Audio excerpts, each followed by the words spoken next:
Welcome to Devotional Daily. Please remember to like, share, and subscribe to our videos. Today is August 28. Our title is Earthen Vessels, Part 1. But we have this treasure in earthen vessels, that the excellence of the power may be of God and not of us. 2 Corinthians 4, verse 7. Paul's second letter to the Corinthians is a kind of autobiographical reflection.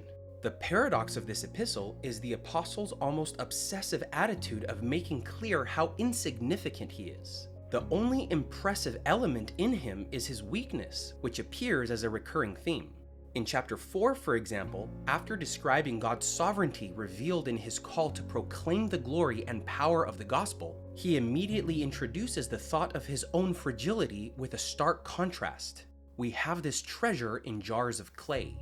A jar of clay, or earthen vessel, is as ordinary and common as it is inadequate and fragile to contain a treasure of such great magnitude.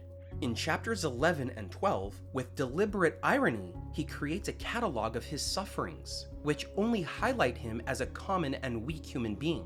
What the apostle tries to make clear is that whatever he has accomplished is not a human achievement, but the work of divine power, which found its opportunity in his weakness. In his recognized fragility, Paul was led to trust in God and depend on him. And this is the challenge for ministers of the gospel.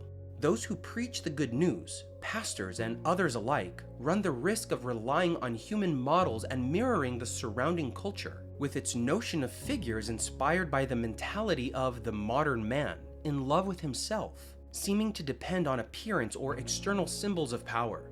Paul understood that when God equipped him for apostolic ministry, he did not transform him into some sort of Eastern Superman or a supernatural Roman gladiator. The apostle did not see himself as a figure from Olympus, impassive, immune to dangers, and untouched by exhaustion and suffering. He had nothing to pretend. He only needed to recognize that God's power is perfected in weakness.